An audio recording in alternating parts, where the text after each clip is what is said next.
Papa, on a eu ça. Moi, mon papa, tout ça là, il a eu.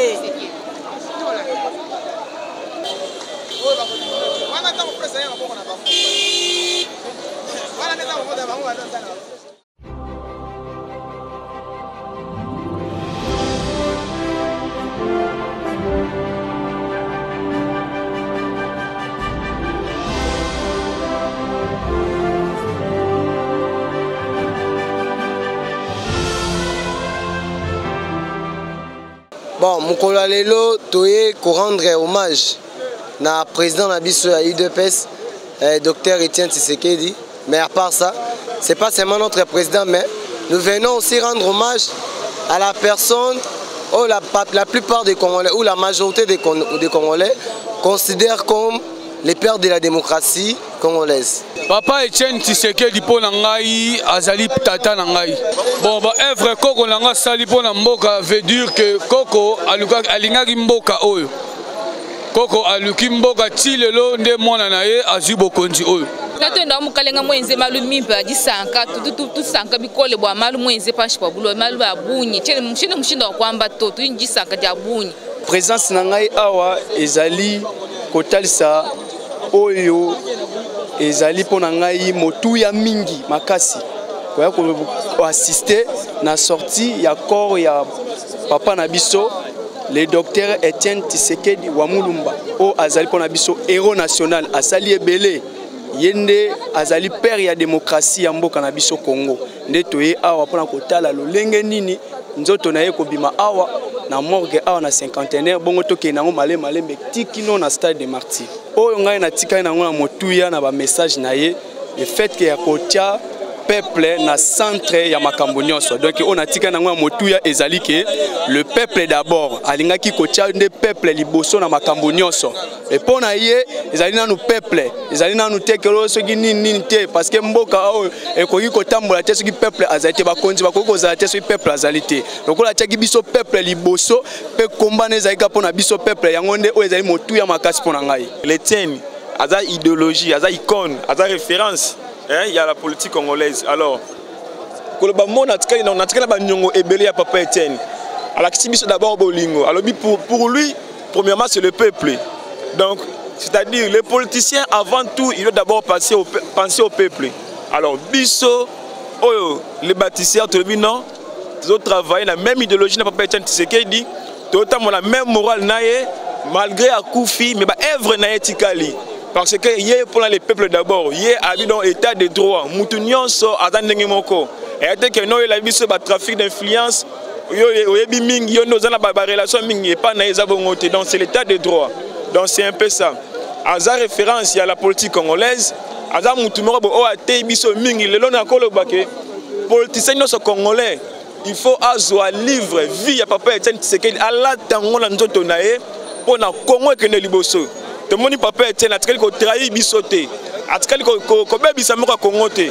Nous les jeunes congolaises, nous la jeunesse congolaise, avec l'armée de Baptiste Tshisekedi, de fils Moukoko, nous avons décidé de pouvoir travailler, marcher avec l'idéologie de notre papa Etienne Tshisekedi pour avancer le peuple congolais. Nous comme la IDPS, papa mais ça n'est bien parce que papa, dans le monde de l'aéroport, tu dois mettre awa, mutakaselo ka mutazate, mutaibite, mais ça c'est un programme parce que ba crimogène, avec ba crimogène à 10 ans, mais ba koufi, c'est pas bon.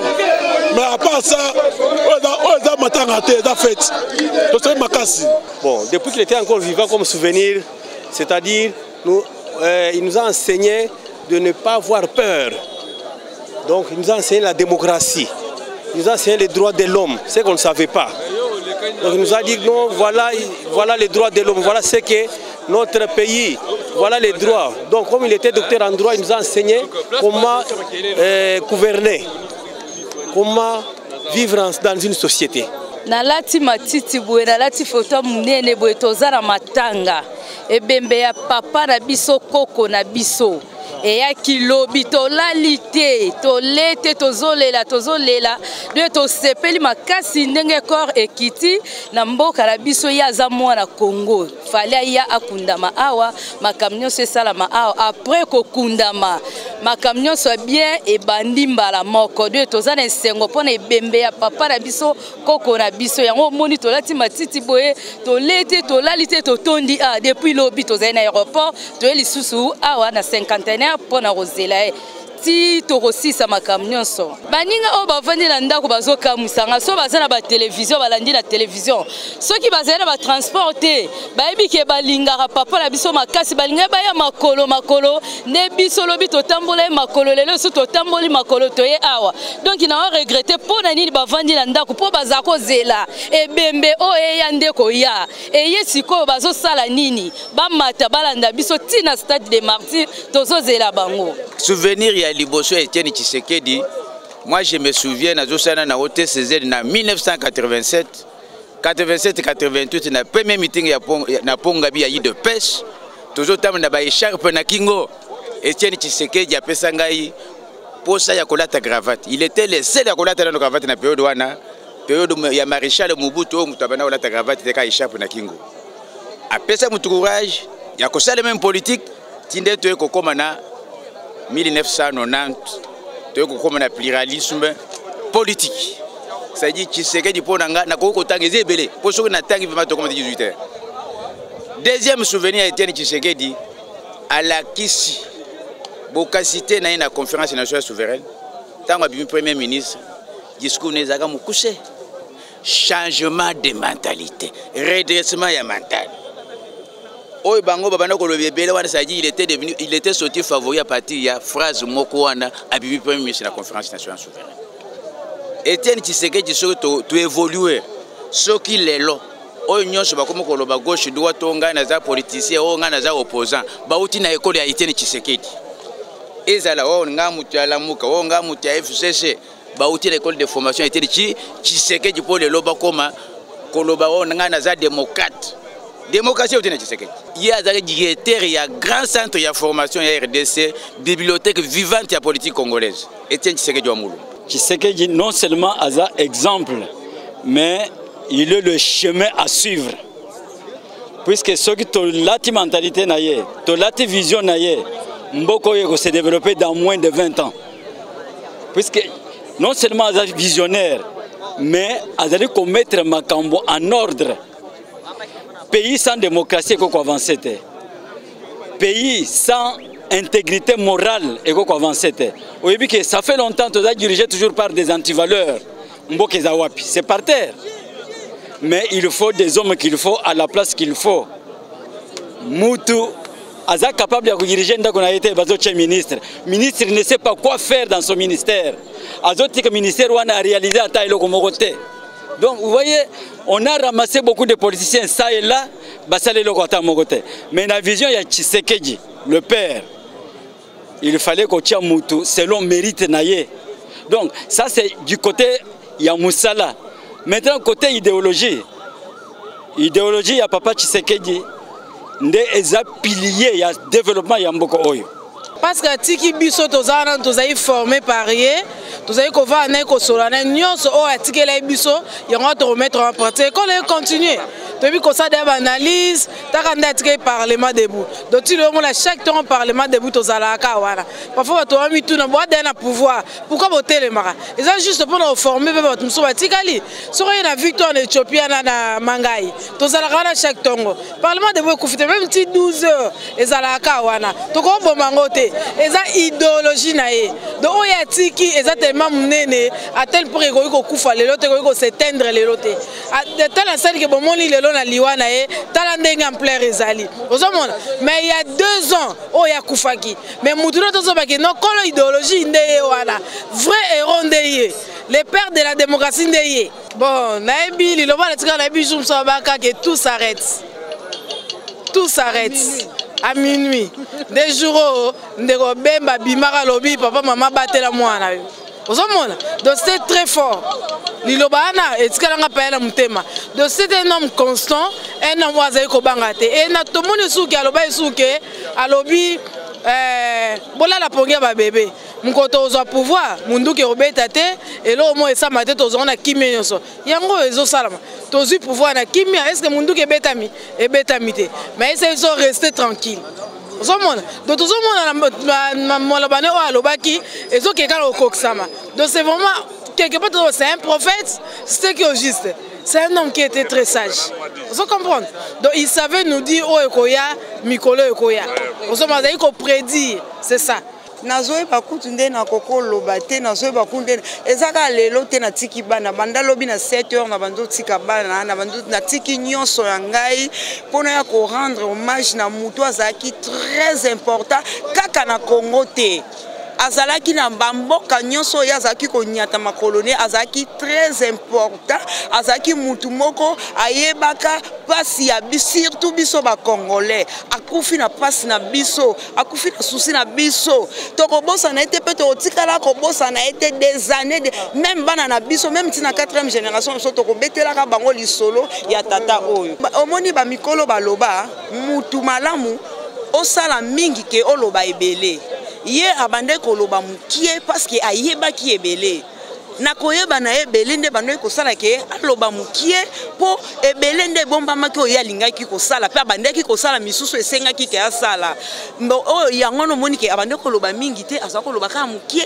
ebele nde o ya bande ko sala dans ayi mutu moko abandaki ko résister à la autorité moi à la dictature ya baneno ko boya yango charisme nel bosso yango na dans ayi mo la principe sera lobi boye abanaki ko silisa yango yango on a retenaki na président Etienne le peuple d'abord donc moi est marqué biso de génération en génération dans le bas nyonso mo condition so roya na mboka oyo faut kangisana premièrement na nous peuple vie sociale nyonso na pona ngai na sepe mingi parce que na génération ya ba papa na biso ba vivre na ye batika ko événement lokola ya papa ote mais biso en tant que bakoko ateke biso iloko malamu ça état de droit ndenga na moni ke père ayelaki biso parce que toyoka ngona nute mais toyoki kana munoko na ye esengo makasi na mokonzi trop fier de lui et aujourd'hui toko rendre ba hommage digne et à la hauteur de sa personne nyonso to sali lelo ezali esengo ba nyonso bazingi biso lelo lobi bazaki babinemi mais lelo baza pemeni na biso poto lakisa bango que la non violence est futaka. Aujourd'hui nous présidons à la destinée de ce pays tozali ko kamba mboko oyo na komonisa que non le peuple d'abord la démocratie d'abord et na ko ça la référence vis-à-vis à personnalité wana Etienne Tshisekedi c'est un tout pour les Congolais c'est un tout pour la démocratie et c'est un tout pour la confiance que tout le peuple a accordé à mwana mboka Etienne Tshisekedi wa Mulumba. Merci beaucoup oyebi na 2010 tant batuni alaki candidat président de la République Batouné Tshisekedi toyoka ka candidat nyoso balobaka tokotonga ba immeuble tokotonga banzela mais Tshisekedi aloba eloko moko biso to retenaka alobi boy nous allons créer un prototype d'homme responsable que nous allons léguer à toutes les générations futures. Les lots moni que non abat les antivaleurs c'est la République des valeurs Oyekozala prônée par l'alternative crédible de l'alternance dans notre pays. Je cite Étienne Félix Tshisekedi, président de la République. Donc pour nous, c'est une joie, assez à incarner éthique et faisabilité. Donc tout ce que nous avons prêché notre peuple pendant 37 ans, et Kozala au rendez-vous pendant les 5 ans avec l'alternative crédible, Mwanamboka Félix Tshisekedi. Il est unique à son genre. Nyonso tozali koloba ye muta yokusi biso. Politique tozali kosala ye muto alakisi biso. Nyonso tozali kotambola sur le plan politique ye muto alakisi biso. C'est pour vous dire que non, il est unique à son genre et il restera unique à son genre. Charisme ezali muto ayebi makambo azako sala. Azako tatonete. Tshisekedi savait ce qu'il faisait. Parce que ezali incarnation. C'est une idéologie aujourd'hui et comme tokotangisa les tshisekiodologues. Biso toali ba tshisekiodologue, maintenant tokopesa le tshisekedisme et kozala lokola coup. Donc pour nous, c'est une joie. Comme un héros ne le plaire pas, nous allons festoyer Étienne Tshisekedi jusqu'à ce que Nzambe apongisa kiponaye ezali une mission unique et nous avons le seul, le vrai héros national, c'est Étienne Tshisekedi wa Mulumba.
Ni bachi batu wakutende. Abeba bachi de. Mbesi me ba liste. Ah. Kama amne sama mne utlo boyeba ni boyeba kate. Boyeba ni.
Déjà.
le corps est déjà à l'entrée de l'événement.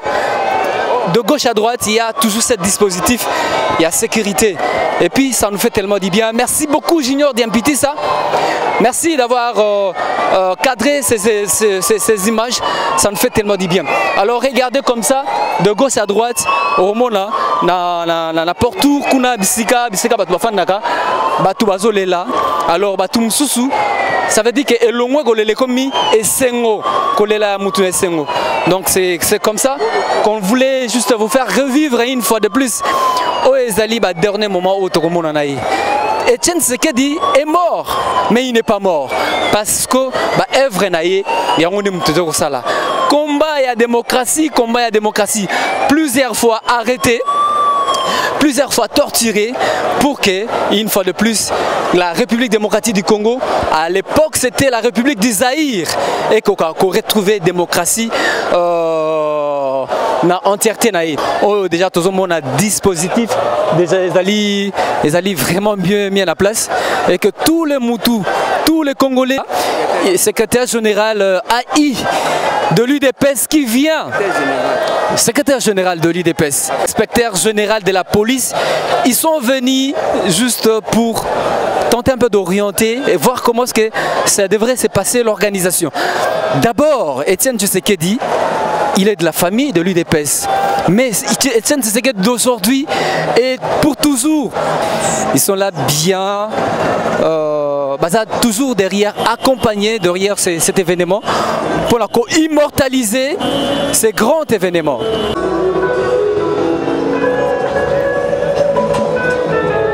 Voilà, il y a de voitures 4x4, la présidence de la République. Déjà, ils ont ça là, entrée Nayango, la Katia Stade de Martyr. En tout cas, ça c'est très sérieux. C'est très sérieux, c'est le cortège même officiel. Ça c'est Maman Marthe qui vient de passer. Ensuite, Maman Denise. Et voilà, c'est comme ça, c'est traduit l'engouement. Ça c'est Monseigneur, Monseigneur Moulumba, Gérard Moulumba, qui vient de faire son entrée. Nakati à stade Oyo et à stade Martyr. Fidèles téléspectateurs, Balobi, Makamounion surtout au Rosala et Kolandabiso. Donc ça veut dire que bah œuvre. Il y a Etienne Tshisekedi, beaucoup de gens s'interrogent. C'est l'entrée du corps du vieux sphinx de Limété. Maintenant il devient le sphinx de la République.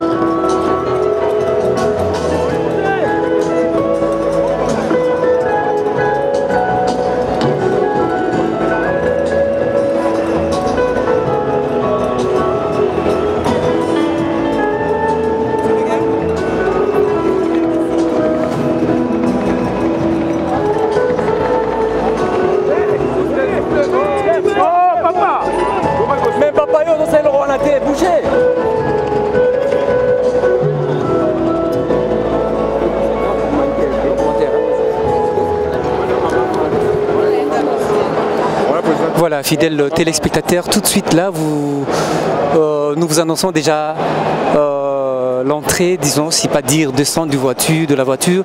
Ça c'est Maman Marthe, la veuve de président Etienne Tshisekedi Moulumba. Toujours accompagnée et pour vous signaler, il y a une forte solidarité qui règne dans cet événement, tout ça. Et aussi accompagné des acclamations et de la population qui sont venus combattre. Là aussi, nous voyons la première dame, Maman Denise Nyakeru, qui accompagne sa belle maman.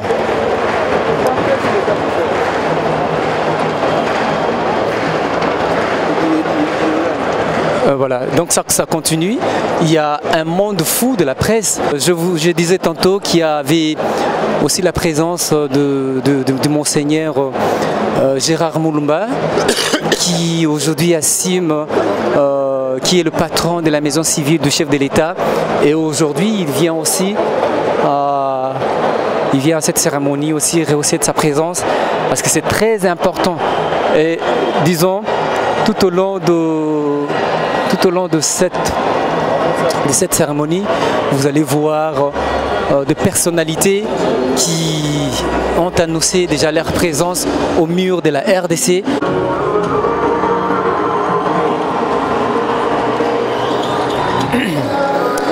Voilà, mesdames, demoiselles et messieurs, nous continuons toujours notre reportage. C'est ce que nous avons dit tout de suite. Ça veut dire que c'est à titre de rappel. C'est M. Etienne Tshisekedi a fait exception en fait, de sa raison d'être au monde.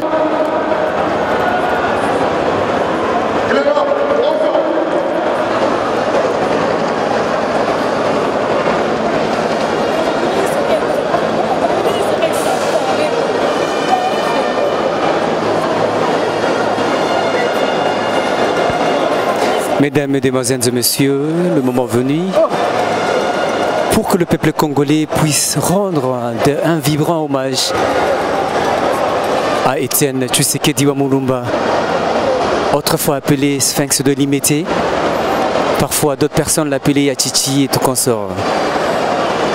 Le monsieur nous rappelle la belle époque de la conférence nationale. Plusieurs fois, ministre de la République ou bien ministre du Zaïre. Aujourd'hui, pour vous rappeler une fois de plus qu'il a été au moins 4 fois Premier ministre de la République. Alors bien voilà, aujourd'hui, c'est la République démocratique du Congo, le peuple congolais qui sont venus dans ces stades pour rendre ce qu'on a dit tout de suite, ces vibrants hommages réservés à Etienne. Alors là, nous voyons déjà devant nous, c'est les corps de Sphinx, le vieux Etienne Tshisekedi Mulumba, qui restera à jamais dans la tête de Congolais. Qu'est-ce qu'on va retenir de ces grands messieurs qui venaient de nous quitter depuis 2017 au mois de février? Donc c'est un monsieur qui a plus ou moins 87 ans, il est mort à l'âge de 85 ans, mais il sera peut-être enterré à l'âge de 87 ans. Regardez-moi un peu ça, ce qu'il donne, ce que ça fait, tout ça. Alors, nous sommes toujours avec Junior Diampitisa qui est en train de réaliser ces images inattendues, ces images inédites. Alors nous voyons là où sera déposé le Sphinx de Limete. Ça fait pleurer de joie, ça fait pleurer vraiment ce peuple congolais.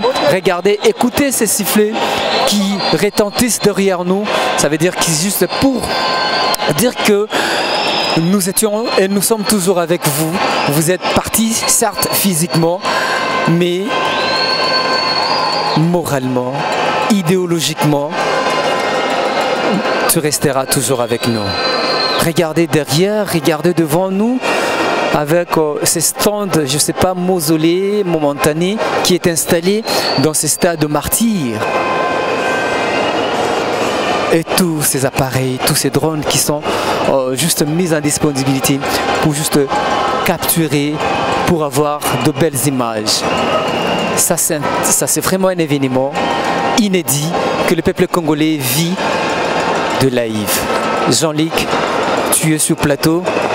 Je ne sais pas ce que ça donne avec tout ce que le téléspectateur peut écrire comme texto qui entre dans ton plateau.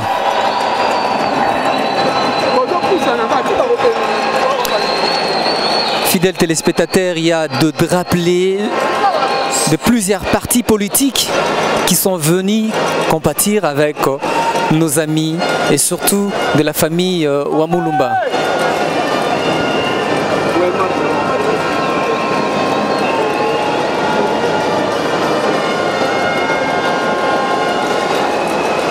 Et disons aussi un grand merci à cette fanfare, je sais pas, la fanfare républicaine ou la police qui avec lui retentisse, fait le son de ces clairons qui annonce la présence de ce grand monsieur que le monde aujourd'hui veut dire aussi un grand merci qui veulent aussi dire un mot par rapport à son arrivée. C'est le corps, il y avait de suspense derrière cette activité. Eh bien voilà, tout le monde.